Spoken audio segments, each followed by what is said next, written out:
If it's strange for men, for mankind, it's stranger still for the individual man. Harrison Schmitt, Dr. Harrison Schmitt, a geologist, he touched the moon and remembers how it was when Apollo 17 was making its descent, the last flight to the moon, the last time that man walked on its surface. Schmitt remembers how it was. One's first feelings are a mixture, a very complex mixture of humility, of excitement because of something you had planned to do was being accomplished, but of a great attention to detail, to the detail that you had thought about and learned about for so many years prior to the actual event. That detail keeps you occupied with where your hands are and where your feet are, which rung they might be. You try to remember, well, am I at the bottom of the rung? And then as one moves away and tests his way on the surface of the moon and looks around, and in my case, looked around a very magnificent valley, you see a rolling, hilly country that is interspersed with some blocky fields of rocks that you know because you've studied the photographs, and you saw them as you descended surround large craters that have been formed in that rolling countryside. These rolling dark hills merge in the distance a few kilometers away with the very smooth but very bright-colored slopes of the massifs. And they rise with a majesty to rocky tops that are almost beyond description because there's nothing like that we have seen on Earth.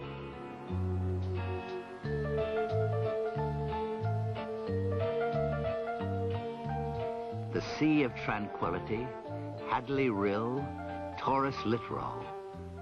They were once strange names on the map of the moon, but the men of Apollo gave reality to the names by being there and showing us the places. They explored 60 miles of its surface, and their travels took them to craters, foothills, to explore, to observe, and to sample.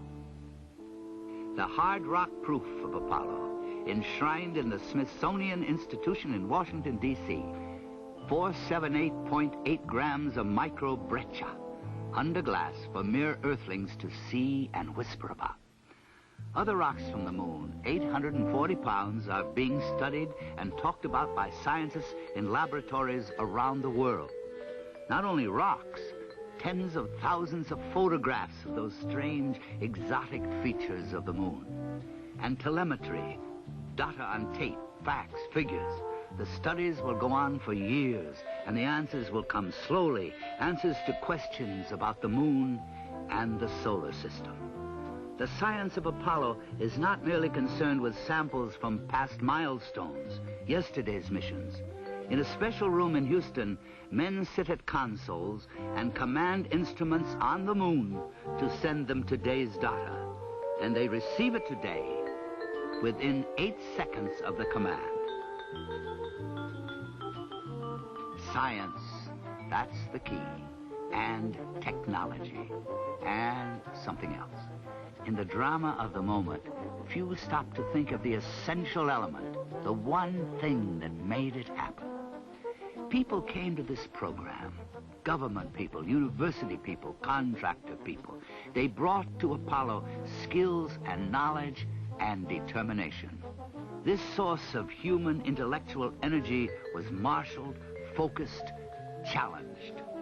What came out of the effort was not just a very successful program, but a rich national resource of vast proportions.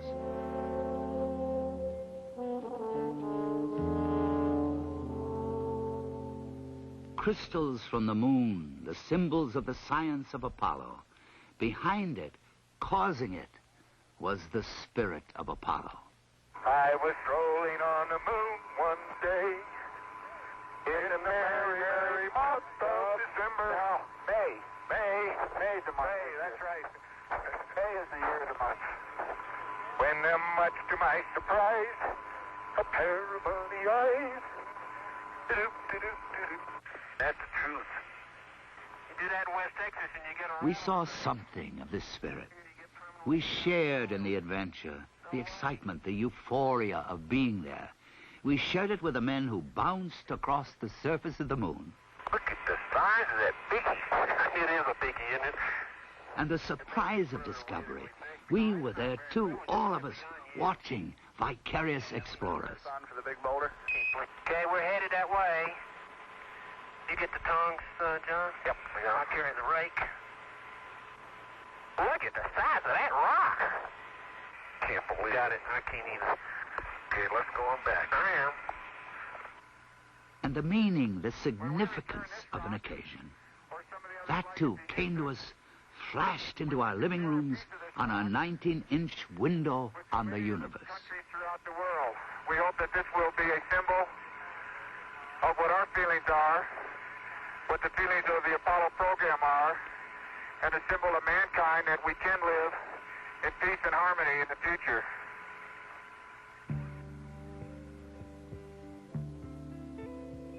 There was also pride.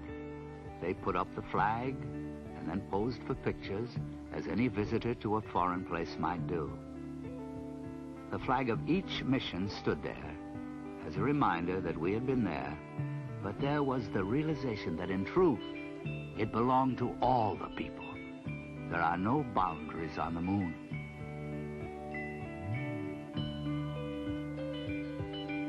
The focus was the moon. That's what it was all about. But by reaching up there, we, in a sense, came back here. As one stands and scans a 360-degree panorama of his own, one of the first objects in the dark lunar sky that you see is a bright and beautiful bluish globe that we call Earth. This globe represented to all of us, I think, not only home, but a very fragile place that we have come back and felt that needed not only protection, but understanding.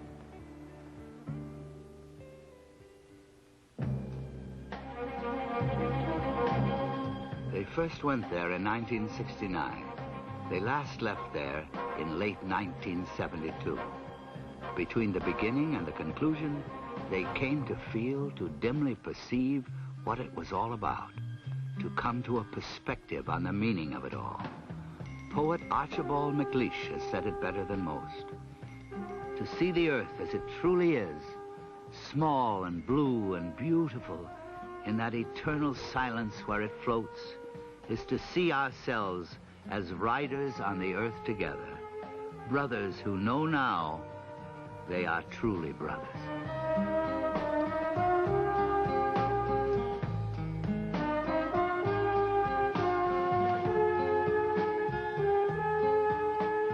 The excitement of the mission, the tension and drama of the splashdown, they remain only in our memories.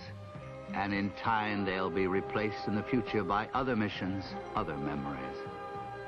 The moments of Apollo may be over, but the understanding and the discovery, they go on.